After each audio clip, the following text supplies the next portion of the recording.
என்ன படம் பார்க்குறீங்க? சார் இஎம்ஐ படம் பார்த்துட்டு வரேன் இப்பதான். படம் நல்லா தான் இருக்கு சார். படம் இஎம்ஐ பணம் எப்படி கட்டுறது, அதனால என்னென்ன நடக்குது அப்படின்றது இந்த படம் பார்த்தா நல்லா கிளியரா தெரிஞ்சுக்கலாம். இஎம்ஐல இந்த பொருள் சொல்லுங்க கேளுங்க. இல்ல இப்ப இஎம்ஐ உங்களுக்கு எது உங்களுக்கு பாதிப்பு இருக்கு? ஆமா, எனக்கு ஒரு 2 வருஷத்துக்கு முன்னாடி ஒரு பாதிப்பு ஏற்பட்டிருக்கு. ஒரு ஃப்ரிட்ஜ் வாங்கலாம்னு போனா 15,000 பணம் எடுத்துட்டு போனேன். ஆனா 15,000 பணம் வேணாம், நீங்க இஎம்ஐல போட்டீங்கன்னா இதை விட கொஞ்சம் பெரிய ஃப்ரிட்ஜா நல்லா அட்வான்ஸ் எடுக்கலாம் அப்படி இப்படின்ட்டு 40,000 ஃப்ரிட்ஜை வாங்க வச்சுட்டாங்க. 15,000 கேஷ் எடுத்துட்டு போனேன் நான்.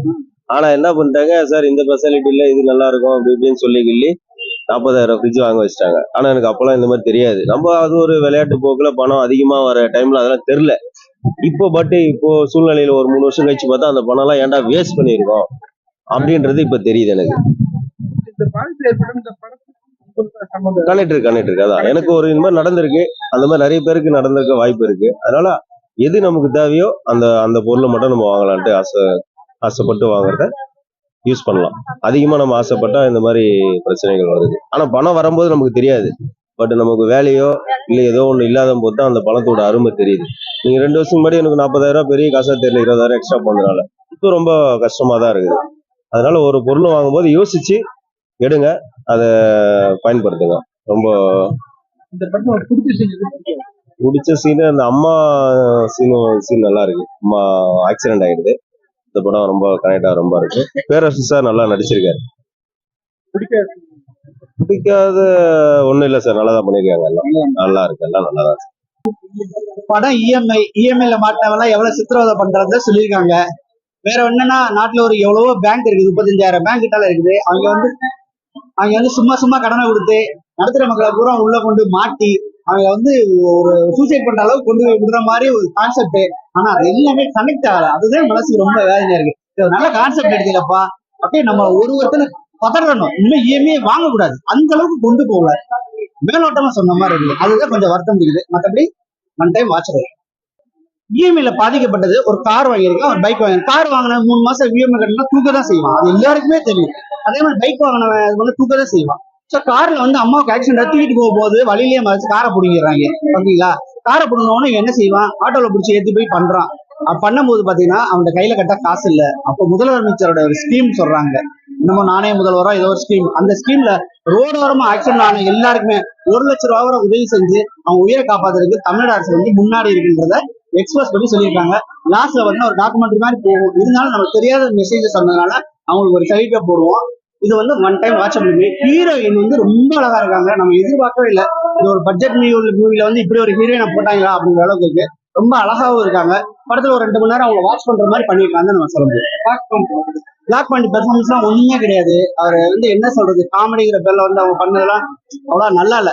ஓரளவு இது என்னன்னா, படத்துல வந்து ஃபர்ஸ்ட் ஹாப்ல வந்து பாத்தீங்கன்னா அவங்க வந்து ஒரு 20 மினிட்ஸ்க்குள்ளே கண்டென்ட்ல போயிருந்தாங்கன்னா இன்னும் நிறைய விஷயங்கள் இருக்குல்ல. இஎம்ஐ ஒன்லி இவர் வாங்கின காரு, இவர் வாங்கின பைக் வச்சு முடிச்சிட்டாப்ல. ஒரு கிளை கதைக்கு பண்ணி இதனால இன்னொருத்த பாதிச்சா, இதனால இன்னொருத்த சூசைட் பண்ணா அப்படின்னா கிளை கதையில கொண்டு போயிருந்தாங்கன்னா நம்மளுக்கு பதறோம். நாளைக்கு நான் அந்த இஎம்ஐ பாத்துட்டேன்னா நாளைக்கு நான் இஎம்ஐ வாங்கக்கூடாதுன்ற அளவுக்கு இருக்கணும். அந்த அளவுக்கு இல்லை. இந்த பாதிப்பு ஏற்பட்டு வண்டியெல்லாம் போயிருக்கு, ஏன் வண்டியே தூக்கிட்டு போயிருக்காங்க அப்படின்னா எப்படி கேட்டா இதே மாதிரிதான். அந்த செக்ல வந்து நம்ம அந்த ஆட்டோ இது போட்டோம், ஈஸி போட்டுப்போம் இல்லையா. சோ அது வந்து திடீர்னு இதாகாது. அவங்களுக்கு வந்து இல்லாம நம்ம அமௌண்ட் நம்ம உங்களுக்குள்ளே இருக்கும். காசை வாங்கியிருப்பாரு, காசை நம்ம வந்து கட்டாம போயிருப்போம். சோ அந்த மாதிரி தூக்குறாங்க. இந்த மாதிரி போனவனும் மொத்த அமௌண்ட் கட்டணும், மொத்த அமௌண்ட் கட்டி நான் தூக்கிட்டு வந்திருக்கேன். ஆனா இஎம்ஐல மாட்டினா சிக்கலுங்கிறது உண்மைதான். அது வந்து நம்ம ஏற்றுக்கணும். ஏன்னா பெரிய பணக்காரன் எவனுமே இஎம்ஐ வாங்க போறது இல்லை. ஏழைகளும் பார்த்தீங்கன்னா இஎம்ஐ வாங்க போறோம், அவனுக்கு தெரியும் நம்ம கட்ட முடியாது, இஎம்ஐல வாங்கக்கூடாது. இந்த மிடில் கிளாஸ் தான் டார்கெட் பண்ண. அவன் எப்படியாவது இந்த மாசம் உங்ககிட்ட இருந்து கடன் வாங்கி கட்டுவான், அடுத்த மாசம் உங்ககிட்ட இருந்து கடன் வாங்கி கட்டுவான். நீங்க மச்சான் ஒரு 3 மாசம் பொறுத்தவரை சொல்லணும், உங்ககிட்ட 12 மாசம் முடிஞ்சிடும். அப்புறம் அந்த காசு வந்து உங்ககிட்ட கொடுத்து மாத்தி கொடுக்குது. அது மட்டும் இல்ல, இஎம்ஐ முடிச்ச பின்னாடி கூட அடுத்த இஎம்ஐக்கு நம்மளை தூண்டும் பாருங்க, அதுதான் வந்து டேஞ்சர்னு சொல்லியிருக்காங்க. இந்த இஎம்ஐனால நிறைய பேர் நன்மை அடைஞ்சவங்க இருக்காங்க. 95% வச்சு பார்த்தீங்கன்னா தீமையா தான் முடிஞ்சிருக்கும், 5% தான் நன்மையால இருக்கும். அந்த 5% காணி இந்த 95% ஏத்துக்க முடியுமா அப்படின்னா ஏத்துக்க முடியாது. பிடிச்ச சீன்னா ஒரு அம்மா செந்தின்னு ஒரு கேரக்டர் இருக்காங்களே, அவங்க பண்ணியிருக்காங்க. கிளைமேக்ஸ்ல வந்து பாத்தீங்கன்னா நம்மளுக்கு வந்து அந்த அந்த முதல்வருடைய அந்த ஸ்கீமை வந்து எக்ஸ்பிரஸ் பண்ணது ஓரளவு பிடிச்சிச்சு. ஏன்னா எனக்கு தெரியாதுங்க, அதனால அது பிடிச்சிச்சு. மற்றபடி வேற படம் எல்லாம் சூப்பரா இருக்கு சார். கண்டிப்பா எல்லாரும் வந்து பார்க்கலாம் படம், ஃபேமிலியோட பார்க்க வேண்டிய படம். இந்த காலகட்டத்துக்கு ஏற்ற மாதிரி படம் எடுத்திருக்காங்க. இதுல எந்த ஒரு சின்ன ஒரு ஃபால்ட் கூட இல்ல, அருமையா இருக்கு, அனுபவபூர்வமா எடுத்திருக்காங்க. என்னுடைய லைஃப்லயே இந்த மாதிரி நடந்திருக்கு. இந்த இஎம்ஐனால ஏகப்பட்ட இதா இருக்கு. சூப்பரா பார்க்கலாம். கடைசி நேரத்துல இந்த ஹாஸ்பிட்டல் சீன் வந்து பக்காவா இருக்குது. நிறைய பேருக்கு இந்த மெசேஜ் தெரியாத இருக்கு தமிழ்நாட்டுல இருக்கிறவங்களுக்கு. ஆனா அந்த மெசேஜ் சூப்பரா வச்சிருக்காங்க. ஹெல்மெட் மெசேஜ் அதை விட ஹைலைட். ஒரு டாக்டருக்கு ஆக்சிடென்ட், அந்த டாக்டரே திருப்பி அவங்க அம்மாவை காப்பாற்றும் போதுதான் தெரியும் அந்த டாக்டர் சொன்ன பின்னாடிதான். ஆஃப் ஹெல்மெட் போட்டும் போது ஹீரோ தான் காப்பாத்துறாரு. லாஸ்ட் ஹீரோ அவங்க அம்மாவை வந்து அந்த டாக்டர் தான் காப்பாத்துறாரு.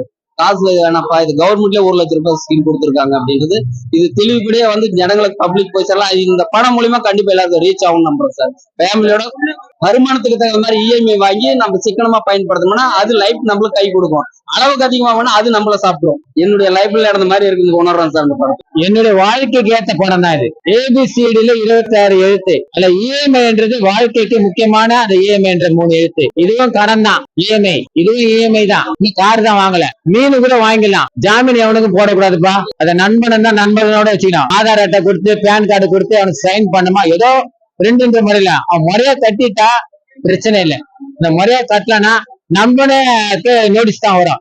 இது உண்மையில இது ஈகலா வந்து மத்திய அரசு கவர்மெண்ட்டும் ஸ்டேட் கவர்மெண்ட்டுக்கும் இது உடன்பாடு இருக்குது தான். எல்லா பேங்க்ல லிங்க் இருக்குது. அதாவது இந்த மாதிரி குண்டர்ஸ் எல்லாம் போயிட்டு வீட்டுல போய் மிரட்டுறது, 1 மணிக்கு போய் பெல்லு அடிக்கிறது, இது இருந்தது, ஒரு சட்டம் இருந்தது. அதுக்கப்புறம் வந்து மத்திய அரசு இது மாதிரி வந்து டார்ச்சர் பண்ணக்கூடாது, இஎம்ஐ கட்டலன்னா அவங்களுக்கு கால அவகாசம் கொடுக்கணும். அது பே நோட்ல வந்து 40 கையெழுத்து வாங்குறாங்க. ஒரு பேங்க்ல வந்து படிச்சு பார்க்காம இப்ப நகை வச்சா கூட பாரு நம்ம படிக்க மாட்டோம், 3 மாதத்துக்குள்ள தவணை கட்டணும். அதே மாதிரி பைனான்ஸ் எடுத்தா 40 கையெழுத்து. அது ஸ்ரீராம் பண்ட்ஸ் பைனான்ஸ் இருந்தாலும் சரி, எந்த பைனான்ஸ் இருந்தாலும், ஐசிஐசி பேங்க், எந்த பேங்க் இருந்தாலும், நேஷனல் பேங்க் சேர்ந்தது எல்லாமே வந்து படிச்சு பார்க்காம கையெழுத்து போறதுதான். இன்னைக்கு இதுல வந்து சிக்கல். ரவுடி கிட்ட சண்டை போட்டுலாம், இஎம்ஐ கிட்ட சண்டை போட முடியல.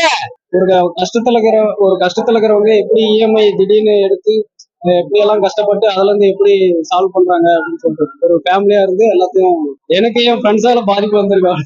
ஏன்னா அவனுங்களுக்கு நான் வந்து டியூ போட்டு சேம் இதே மாதிரி நான் தான் டியூ கட்டிட்டு இருக்கேன். ஃபீல் வந்து கரெக்டா நான் எப்படி இருந்தேனோ அதே மாதிரி தான் ஃபீல் பண்றேன். தேவையில்லாத சீன் இதுல எதுவும் இல்லை, எல்லாமே கரெக்டா தான் இருக்கு.